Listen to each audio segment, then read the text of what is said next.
I'm Sexton Lovecraft, and I'm contractually obligated to endorse this product. Back Sexton Lovecraft on Kickstarter.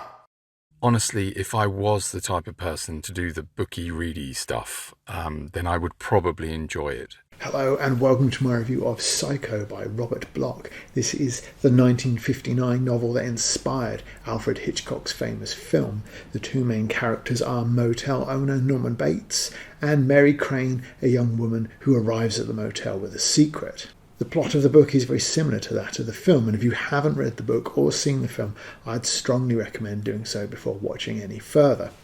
I think, certainly in my lifetime, it would be very difficult to get through even a couple of years on the planet without this being spoiled, and I'm not going to concern myself with revealing too much of the plot. So, final warning, if you're the 1% of the population that doesn't know the story, get off the internet and watch or read either before going any further. Mary Crane arrives at the Bates Motel on a stormy night. She's done something wildly out of character. She has, in a moment of desperation, absconded from her job with $40,000 of somebody else's money.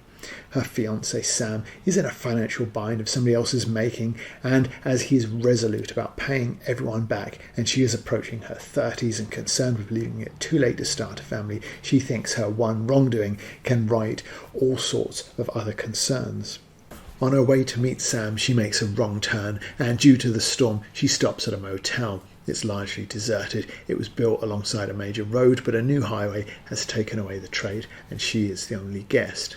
There are two narrators through this part. With an oddball like Norman, I might have been inclined to stay out of his head, but Bloch dives deep, and it's not a pleasant place to be. Norman is reading a book about the Incas and relates a grisly passage about how they made drums from humans, some degree of foreshadowing what's to come, but his reading is interrupted by an exchange with his mother, and the two go back and forth trading insults, but it is the deadly calm of the mother. When he pushes it too far, that's most scary.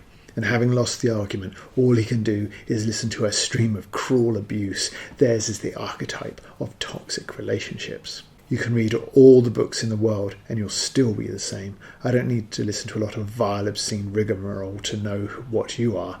Why, even an 8-year-old could recognise it. They did too. All your little playmates did way back then. You're a mama's boy. That's what they called you, and that's what you were and always will be, a big, fat, overgrown mama's boy. Not the sort of mother to encourage the Oedipus complex, but somewhere along the line Norman had incurred her wrath by trying to explain it. Later we will learn the lengths he'll go to in order to be his mother's one and only love. Norman's assertion to himself that if you keep on listening to her this way, you will end up not quite right in the head might be the understatement of the year. Against his mother's wishes, though, he invites Mary to dine in the house, which is adjacent to the motel. When she returns to her room, he spies on her through a peephole in the bathroom and, slightly the worse for wear, witnesses his mother enter the room and murder Mary. He cleans up the scene, unable to find one of her earrings, and he disposes of the car in the swamp. A week later, Mary's sister Lila turns up at Sam's store and explains that Mary has been missing. They are wondering what to do when a private investigator, Milton Arbogast, also arrives. He's working for Mary's employer, hoping to return the missing money without a fuss. There's a really interesting passage here where Sam defends his hardware store against Lila's comment that it seems insignificant. He has, he says, sold millions of nails, and that across the region you can find them holding up homes, stores, and all sorts of other buildings. He feels a part of the community, knowing he's played a small but tangible role in building it, and by extension, America. He has brought surety and good to the wider area. The contrast here is with Mary, who works a service admin job for a boss who is not shown to be a positive force. Indeed, both him and the person she steals money from are described in negative ways, but their job is making money go round, benefiting only those with it, and in an intangible way. That she has taken the money intending to do good has brought an intangibility into an area and is causing evil. You can see in that, if you want, a commentary on those that built America versus those that merely bought it, in an effort to avoid involving the authorities and prevent damage to their intangible reputation. Mary's employers have sent Milton to investigate the crime, and he explores the local area, but he also stalls Lila's attempts to go to the police. He calls from Norman's motel, saying he has questioned him and discovered Mary had been there and left for Chicago. However, he had also seen Norman's mother in the window and intended, against Norman's protests, to question her before he left. Milton, too, winds up a bloody corpse for Norman to dispose of, and his car goes in the swamp as well. But Norman, concerned by his mother's violence that he attributes to illness, locks her away in the cellar. Sam goes to the motel himself, but gets no reply. With Milton now missing as well, Lila and Sam do involve the police. The local sheriff goes to the motel, but finds nothing to concern him. Bates' story is that Milton had followed the lead that Mary was headed for Chicago. The sheriff believes Milton's story because he knows that Norman's mother is dead and has been for some years, but nobody concerns themselves, yet anyway, that the woman Milton saw could easily have been Mary herself. Indeed, if he saw somebody Norman described as his mother and the police knows that his mother is dead, with a missing woman in the area, their inaction and even the lack of suspicion seems a little unlikely, and it's the first couple of slight missteps that Bloch makes in his finale. As they're discussing going to the motel themselves, the symbolism here is a bit on the nose, and despite the effective sibilance, it lacks the subtlety that Bloch has demonstrated elsewhere. Then they were on the sidewalk. The late afternoon sun cast slanting shadows. She raised her face defiantly, and the sharp shadow lines slashed across her neck. For a moment, it looked as though somebody had just cut off Lila's head. This time Lila accompanies Sam to the motel, and they insist on taking the room that Mary was in. Their search reveals Mary's earring and signs of blood. Sam insists that Lila leaves and comes back with the police, while he will stay and stall Norman until they arrive. But Lila believes the woman Milton saw in the house, if it can't be Norman's mother, must be Mary, and although she initially drives away, she returns unseen by Sam and intends to search the house. Unfortunately, Norman has seen her return, and he cold-cocks Sam. Lila letting herself into the house with a skeleton key is odd. Perhaps everyone carried one around with them in 1959, but if that was the case, why would anyone bother with a lock? So I wasn't keen on that, especially when she could have got one from Milton, or at least when she searched through his things, but that isn't the case. The explanation is pretty weak. Somewhere or other, she remembered, she had picked up a skeleton key. But there is dramatic irony, because as readers we know that Norman's mother is in the cellar, and when Lila goes down looking for Mary, the two coming together is inevitable. It's effectively tense, especially as Norman, despite the police's position, continues to insist his mother is alive. As Lila continues to search and finds nothing, the tension builds until there is only one place left to look. She was trembling now. She admitted that to herself. She could admit to everything now. She'd been a fool to come here alone, a fool to do what she had done, a fool to do what she was doing now, but she had to do it because of Mary. She had to open the furnace door and see what she knew would be inside. And things are made that little bit more exciting because there's only one way in or out of the cellar. Then she heard the sound. At first she thought it was thunder, but then came the creaking from overhead, and she knew somebody had come into the house. Somebody who was tiptoeing along the hall. Was it Sam? Had he come to find her? But then why didn't he call her name?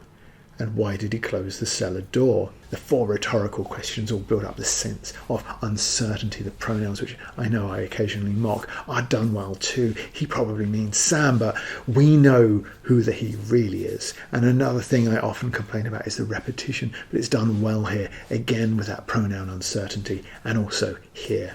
And there was no way out, nowhere to hide.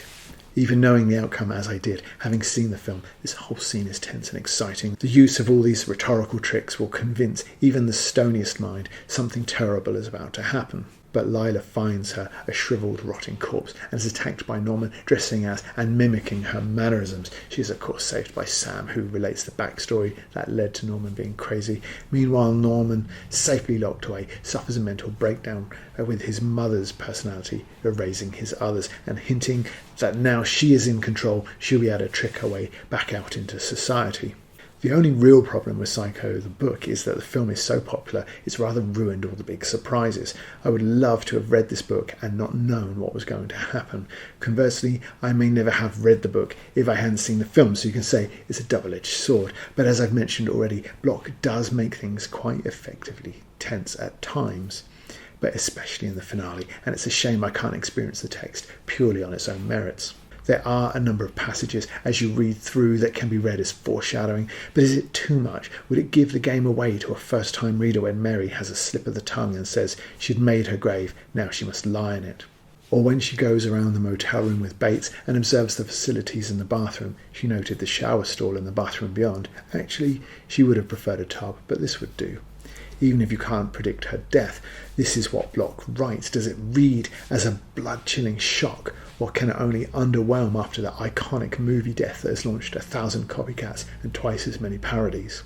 Mary started to scream, and then the curtains parted further and a hand appeared, holding a butcher's knife. It was a knife that, a moment later, cut off her scream and her head. And what of Norman's mother? There are hints along the way that all is not what it seems. Are they clever and subtle, or are they a bit too much? Would you realistically be able to guess what's going to come? Norman says, "If she's a little odd now, it's my fault." And this is the last thing that Mary sees. Then she did see it there, just a face peering through the curtains, hanging in midair like a mask.